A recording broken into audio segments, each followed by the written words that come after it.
Thank you for joining today's Minnesota Path to Value webinar on sustaining your program. Thanks, Kiona. I appreciate it, and welcome everybody. It's good to see your faces. I think you all are quite familiar with who we are at Rural Health Innovations, and that we're a subsidiary of the National Rural Health Resource Center, located, most of us at least, in Duluth. And I believe that you might have heard before about our DEI and anti-racism statement, but if you haven't, or even if you have, I'd like to reshare it again, because it's certainly value or related to the work that we're doing within our Path to Value projects here as well. But the Center and Rural Health Innovations is committed to diversity, equity, inclusion, and anti-racism. And we create an environment that reflects the communities we live in and serve, in a place where everyone feels accepted and empowered to be their full, authentic selves, and where everyone belongs. We understand the impact of and seek to defeat racism and discrimination in ourselves, our workplace, and the world. And this guides how we cultivate leaders, build our programs and resources, and deliver our technical assistance to you, even in this Path to Value project. We're an organization that honors and celebrates and respects all dimensions of diversity, and these principles are central to our mission and to our impact. And you can learn more about our DEI and anti-racism approaches on the link that's on the screen there if you'd like. Kiona shared with you what our learning objectives are today, but really we'll be working to kind of create a solid foundation on understanding different ways to measure our projects as they move along in their path of implementation, and then ultimately measure the impact that we're trying to achieve within this 5-year program, to which we're in year 3, and also into sustaining the program much longer term to get those big outcomes that I think we're looking to have. So that's what we'll be focusing on today. And I'll be sharing some background information with you, some theory. We're going to go down a rabbit hole and we are going to come back out. And then we're all going to spend a little bit of time just puzzling over our current outcome and output statements that we've created for your different programs or that you've created. And we'll spend some time kind of just walking through those and making sure that they are exactly what you want them to be as we continue into years 4 and 5 of this program. So I really like this quote from Jim Barksdale from Netscape. I don't know if some of you remember Netscape. I don't really know if that company is still in existence or not, but this quote's a great one. And it says, if we have data, let's look at data. And if all we have are opinions, then let's go with mine. So that's really fine and fun and dandy, but you know, our data really needs to be based in fact and not somebody else's opinion or thought of, well, I think this can happen this way or whatever. Especially for programs like this, we really need to be basing our information in facts and in data. So there's lots of different reasons to use data. It's illustrated by the 8 different kind of points on the screen. So we use it to understand and increase the impact of the work that we're doing. We use it to improve our efficiency and effectiveness. We use it to validate the program and why we're doing things the way that we're doing them. We use them to enhance our program activities and reporting. We use them to tell our story. We use them to improve engagement and getting that buy-in and trust from others that we might be working with, our community partners, for example, within this Path to Value program, our different funders and things like that in other instances. We use them to encourage ongoing program revisions, and we use them in a cyclical manner as well. Data is very important as we go through the process of planning a program, developing that program, managing and implementing it, and replanning and implementing it again a little differently, and redoing that again, and kind of this whole circle and sometimes spiral that occurs within executing on a project or a program. So lots of different reasons why we use data.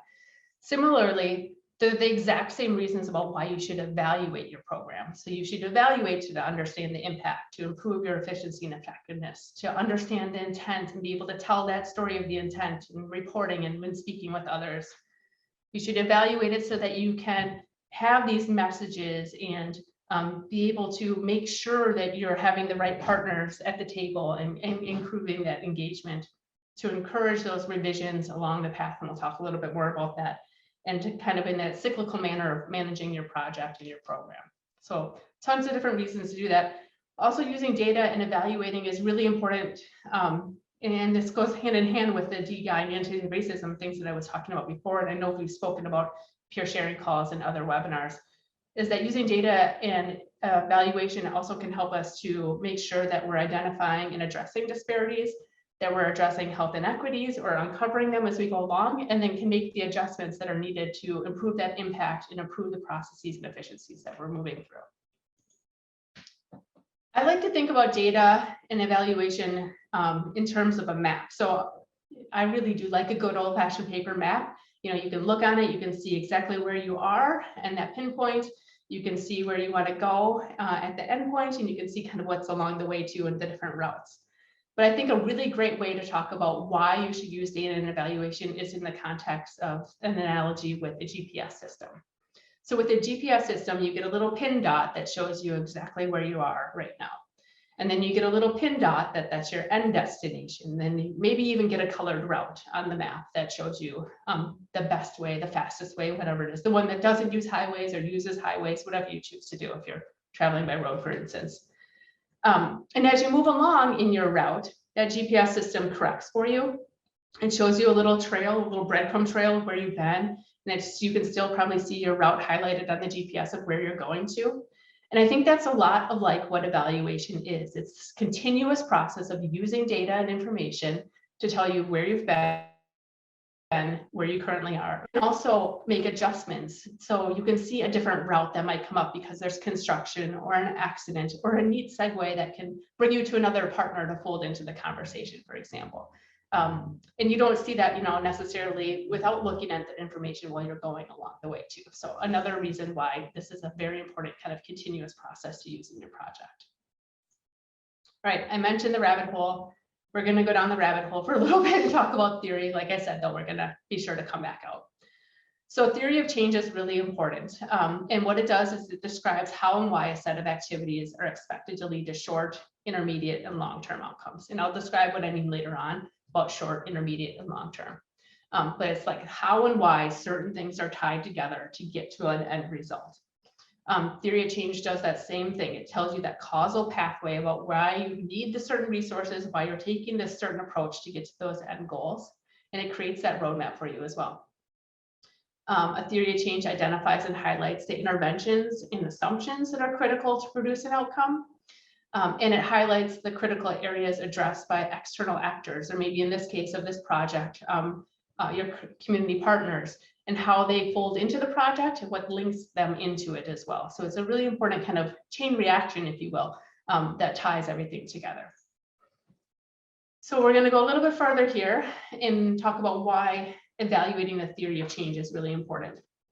So the theory of change, like I said, is this causal pathway or kind of this chain reaction. And so what it does when you evaluate it is it looks at how do we get from the implementation to those desired outcomes and ask that question of like, is this really realistic? It also looks at, are the outcomes, the things that we're expecting to change because of our project, actually sequenced in the proper order? Do lower level outcomes or short-term outcomes lead to higher level outcomes like long-term ones? And do the proposed interventions or the things that we're trying to do actually connect to the desired outcomes? Is there appropriate kind of if-then statements? If we do this, can we expect this to occur? Which I think is a nice and handy kind of, if using that if-then is kind of a nice and handy kind of checks for your system. When we evaluate the theory of change, we look to see if there's any big, large leaps in logic or big missing pieces, like can we expect this activity to occur without this partner at the table, without the right staffing, without the time or funding or whatever it might be necessary to complete it? And it also looks to make sure that there aren't any necessary outcomes that are not accounted for in the theory too. Like, are there things that we're going to see happen, maybe unintended outcomes or creating health disparities because of things that it's a nice little check to use that theory of change to kind of walk through all of that. And kind of as I alluded to, the theory of change can help you ask the question about if there's sufficient time and resources to do the projects. And we know that's critically important always in healthcare, but even more so maybe in the times we're in right now with workforce concerns piled on top of the pandemic, piled on top of financial concerns in many facilities. So I've talked a little bit about outcomes and outputs, but I haven't defined them. So I want to take a little bit of time to define them. So outputs are the direct results from doing an activity. They're the result of a successful completion of a program activity. We held the meeting, or we're going to hold a meeting, check, we held the meeting. We're going to have a training and we expect 30 organizations to be present. We held the training March 31st and 27 organizations were present, check. And because they attended, we measured their knowledge change. Check. That's another output. It's a measure of completing a project activity. So when we are holding this webinar here today, the fact that we're holding the webinar, the attendees came and we completed the reporting, those are all outputs. Even our pre and post assessment questions where Kiona put up the polling there, and we look later on to see if there's knowledge change that occurs. It's a really small change that we're hoping to affect because of the holding this webinar. It's really an output. It's just more moving through the process of this program. Outcomes, though, are a little bit bigger of a deal. Of course, we can't have any successful program or project without having outputs and moving through a process of activities. But the outcomes they're really the change. They're the benefit that you're expecting to have occur because of a series or because of a certain activity occurring within the scope of your project. So they're those bigger things that you're looking to do. And as I mentioned before, there's short-term, intermediate, or long-term outcomes. So they're time specific. This program, this Path to Year program, is a 5-year program. And so a short-term outcome within this program is probably about 12 months, maybe 18 months. So it's something that can be achieved, a change or a benefit that we see occur within this program within 12 to 18 months. An intermediate, kind of a midterm outcome would be something that's probably more like 2 to 5 years that it takes to actually complete the change or the benefit because of the scope of this program. And then the long-term outcome is something that's probably more like 7, 10 years out. So it's really the sustainability of this program moving beyond the scope of this 5-year project. And it's those bigger outcomes that you're hoping to achieve within your communities with the health outcomes of the intended populations that you're serving in. Another way to think about this is that an analogy of a bird in flight. And so we're in Minnesota, we'll talk about loons. So if you think about the point where the bird is starting at and going to, that's the scope of the bird's project, if you will, the scope of the loon flying across the lake. An output is from the bird, the loon taking off and getting to its landing destination. An output would be the number of times that the bird flapped its wings, or even the fact that the bird traveled, it got into the air and came back down. That would be an output. But the outcome is the change that happens because that loon took flight. So the change that happens is the distance that the bird moved from. That's the moving from point A to point B is that change that occurs in that analogy. So it's a very simplified way of looking at it. I don't want to just know how many times the bird flapped its wings. I really want to know where did it get to because it took flight. And so when you're thinking about outcomes, those changes or those benefits that occur, that change or chain of reactions or that theory of change becomes all the more important because we're doing these steps and these processes and producing these outputs. Can we really expect these outcomes to occur, and are we sequencing things properly? So we're going to do a little pop quiz. I unfortunately can't see all of you, but I'll see as many as I can of you on my screen here. And I'd like you to use your microphone if you can. And if you can't, I'd like you to use the chat.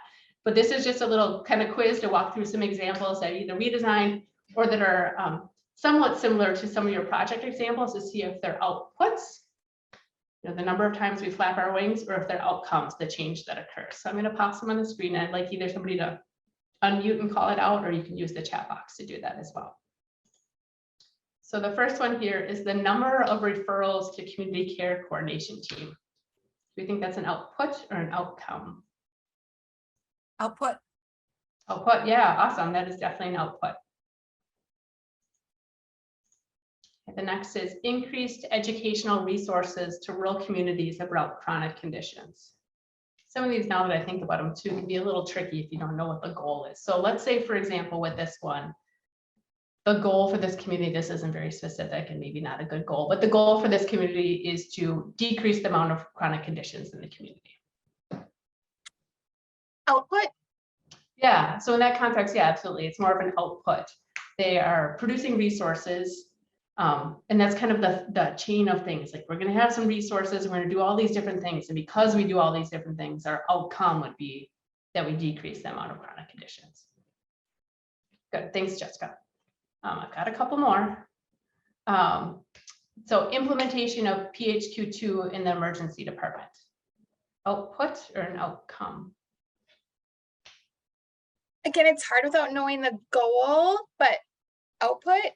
Yeah, this one's an output too, yeah. So the activity would be, we're going to implement the PHQ-2 in the emergency department. Like, check, yep, we did it. So with this one, increase from 0% to 20% the number of adults appropriately screened using PHQ-2 in the emergency department. Outcome. Yeah, absolutely. That's an outcome, right? Like there's a change that occurs there, and it's because of that previous one. We implemented the PHQ-2 in the ED. Couple more, bear with me here, guys. Increase the number of signed requests for information forms we receive from patients that present to the emergency department with one of our top 10 mental health codes.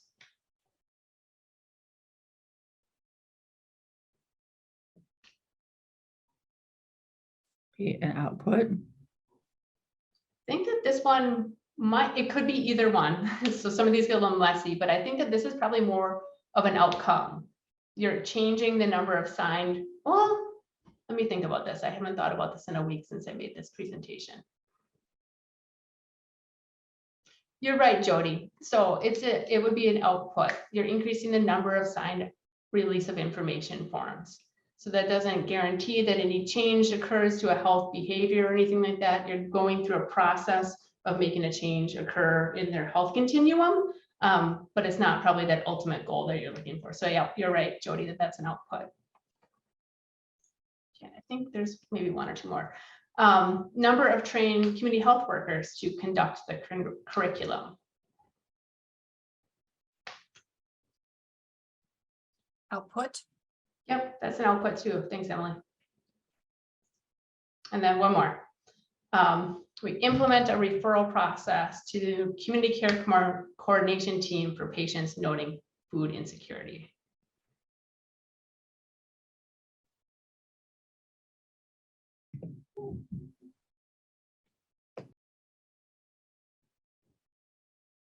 So we're implementing a referral process.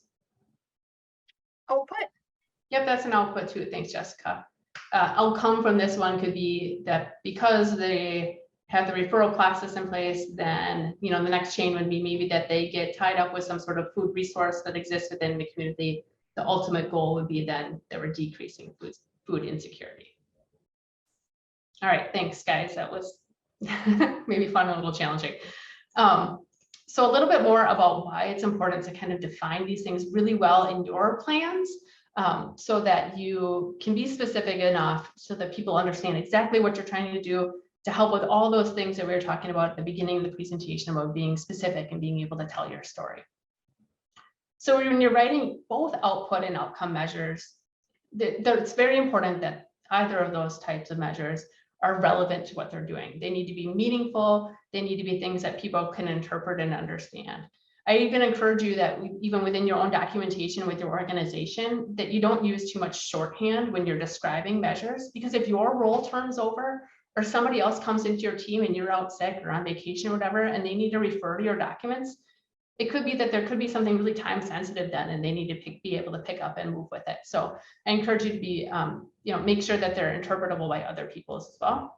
Of course, within healthcare, we want to use scientific or clinical evidence-based practices and not, basing things in facts and not opinions, which I know you all don't do, but just a good note for any type of writing about measures specific to healthcare.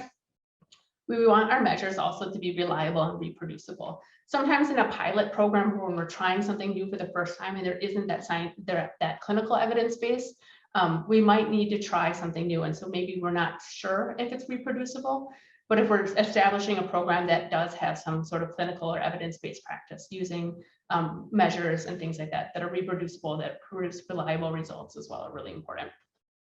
We always want to make sure that the things that we're doing are feasible. So there are lots of big outcome goals, I'm sure, and lots of big impact that you want to have in your communities, but you also want to make sure that's realistic and that it's possible for people to do that, especially with whatever resources might be on hand.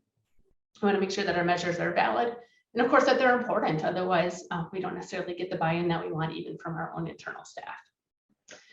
There's a great acronym that can be used specifically for helping with writing more of that outcome measures. So you might have heard before of SMART goals or SMART objectives. The same holds true for outcome measures. But we like to use the acronym SMARTY instead. And so it really provides that good clarity and specificity. And we're going to be working on this a little bit later today during the webinar on your measures that you've established. So the S stands for specific. We want our measures to, our outcome measures to be specific. Do we know exactly what somebody's talking about? We want them, of course, to be measurable. They're measures in and of itself. Sometimes our measures are very data-based, where it counts in numbers and things like that. Sometimes outcome measures are more subjective, that they're about someone telling a story or things like that. They're a little bit different to measure in that way, but they are reproducible and reliable. But I think in the context of most of your programs, you're choosing measures that are countable, they're quantifiable. Of course, within our outcome measures, we want them to be attainable and we want them to be results oriented.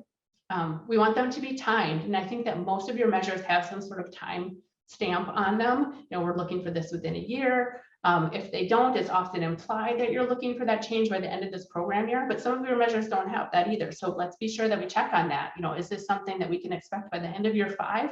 Or does this actually go beyond the scope of the project, you know, into 5+ years? And so we want to be tracking over time too, and that's perfectly fine. But we just need to be specific about that. And then we want our measures to be inclusive. We want them to be indicators that are focused on data that are designed maybe to be housed within our organization, that we can access them. And then we want them to be equitable and approachable and receivable by all. So how are we making sure that we're not creating marginalized individuals within the scope of our project? And I know we've talked about that already. And how do we bring in people that have traditionally maybe been marginalized or not included, to make sure that our projects are fair and just for all? Any questions at all about that SMARTY acronym before I move on?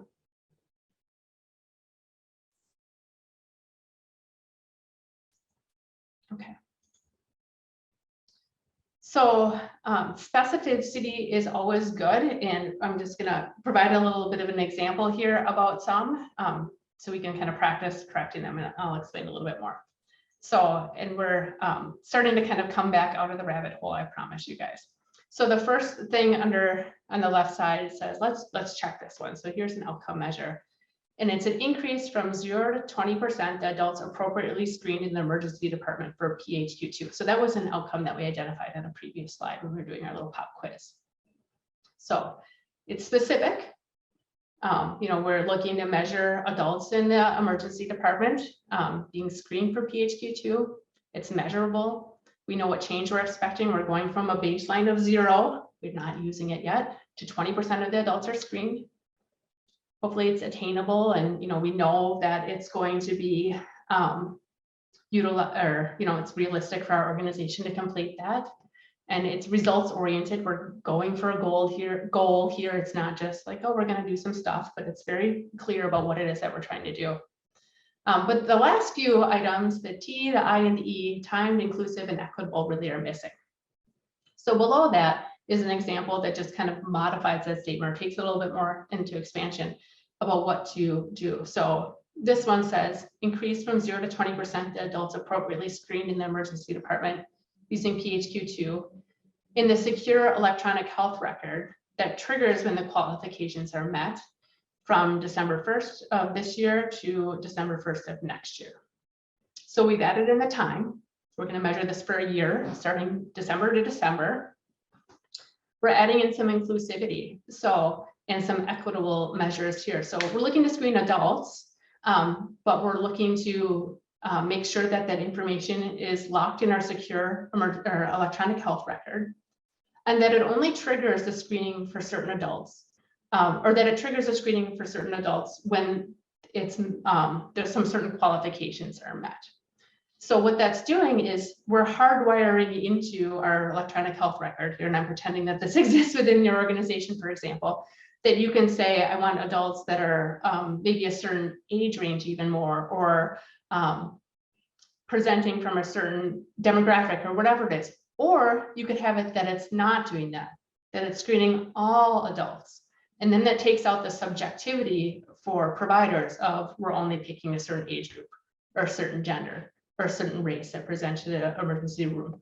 or assuming that they're a certain race or gender or age group when they present to their emergency department too, and letting the electronic health record actually do that screening on behalf and taking out some of the, unintended biases that the provider might be implementing by themselves with just kind of self-selecting who gets screened.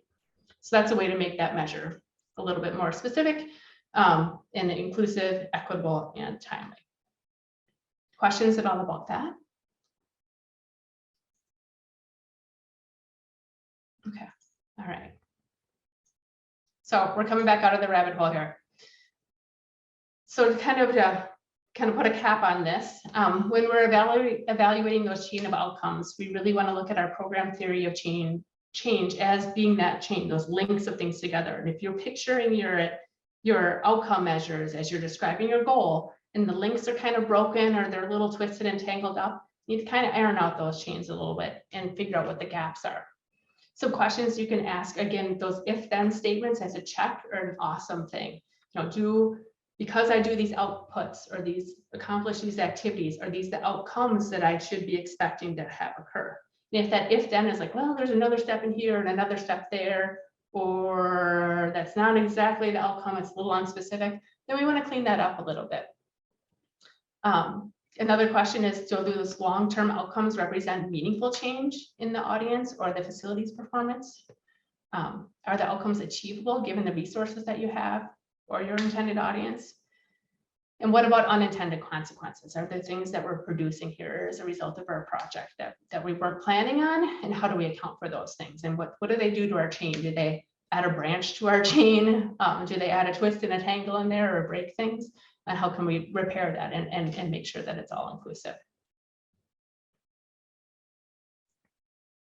So I want to pause here and actually have a conversation together about different data sources. So when I was looking at some of your documents and just some quick snapshot things, I know that some of your sites are using the things that are on the screen. So I know some of you are using your electronic medical records for your data.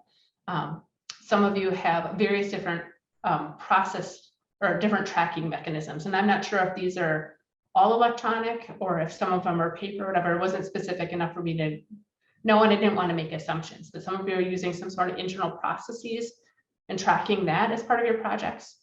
I'm skipping down here. Some of you have some case management tracking that you're doing. I'm assuming that's in your EHR. Some have referrals or helpline tracking that you're doing. Some care flow tracking and monitoring how patients move through a process. Some of you have requests for information forms and you're monitoring use of those as part of your project. Some of you are doing some geographic hotspotting about where cases are and then looking for changes maybe later on if those hotspots kind of migrate around. Some of you are collecting information, again, like I was saying before, that's actually not necessarily quantifiable. It's not counts and numbers and things, but it's responses through community forums. And that's really valuable information too that actually helps fill in the gaps and tell a complete story. Again, not quantifiable. Sure, we can write it all down and it becomes electronic, but it's not necessarily countable information. Still good. And then I know some of you are using contact and patient lists. But I'd like to hear from you, and this is more for sharing with one another, about where you're getting some of your other sources of data from for your projects. Are there other places that I didn't capture here or things that you want to add more specificity to share with one another about it? Or Emily and Jessica, how about you guys first? Like, did I capture where you're getting your data from? Is there places that are missing in that list? Or places you're still looking to find information from that you're struggling with?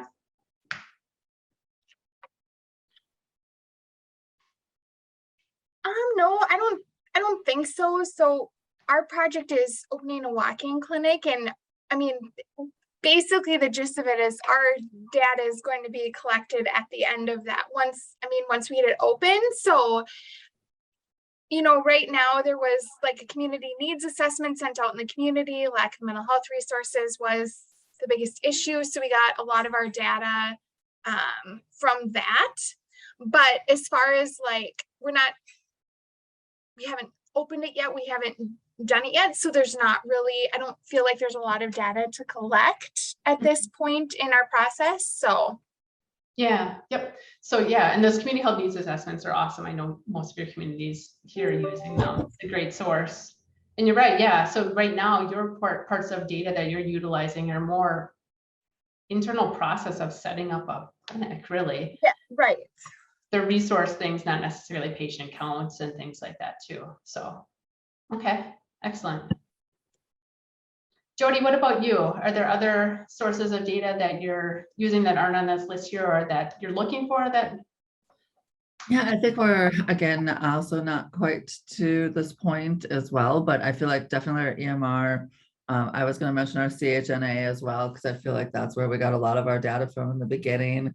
I also think, since we're kind of focused on an ED project, that we may potentially be using our Press Ganey scores at some point possibly.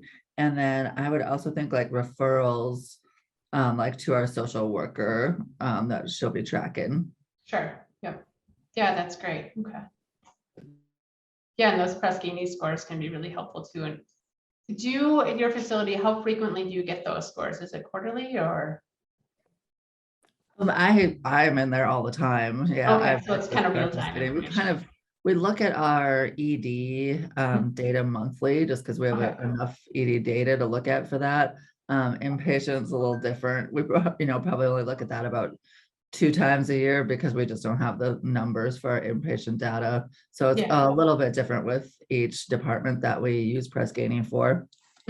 Okay, cool, yeah, but that's great. You're kind of constantly monitoring and adjusting too. Okay, excellent.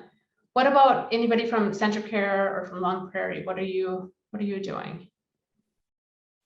Yeah, basically all of our data pieces that we get are, primarily data that's mined from our EMR, but then we do have some other outside software systems that we utilize some opportunity to get some data from as well. It usually comes back more from the payer, just some other outside data sources. Best way to put it. Yeah, so are they payer databases or what kind of data sources, I guess is what I'm looking to clarify. Yep, yeah, from the payers perspective and data sources as well. I haven't used a lot of that yet for this project, but we use it for other projects and kind of have some ideas that some things we might be able to see and use in the future as well. Cool, that's great. Thanks, Thomas. And Eric, I think I heard you unmute at the same time.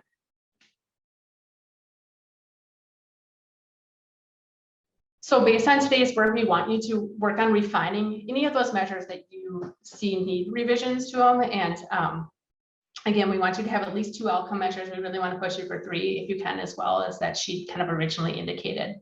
Kiona will be reaching out to you or we'll expect to hear from you one way or the other to set up a conversation with Deb Lane or myself for assistance prior to mid-August. To kind of refine the measures that you have there. So work on that document in the meantime. We'll be sure to email it out so you all have the link on it. And you can even in that see what other people are doing too to get examples. There's nothing top secret in there and some good ideas to share from one another as well. But we'll set up a conversation with you then to talk one-on-one about your measures, just to make sure that as we move into year 4 next year and really bring in those community partners even more strongly, and then into year 5 that we really got you right on track with exactly what it is you want to measure when taking that goal and all the visioning that we've done in strategic planning down into kind of the nitty-gritty now. And so we'll ask then by the end of the month of August that we get an outcome sheet to you from you to Kiona for our documentation. But again, we can use that, I think that Google document, Kiona, as a good method to kind of gather everybody's stuff in the same place, and that works well for us. Well, thank you all very much for joining today. I hope you found something useful. We look forward to talking with you, if not very soon, certainly by around mid-August to help clarify any of those measures a little bit further. And then getting, of course, that final documentation from you by the end of August. So expect to hear from our team, and I hope you're enjoying your summer and maybe get a chance to see a loon too. I know I'm looking forward to seeing one, hopefully when I get out camping. So take care, everybody. We appreciate your time.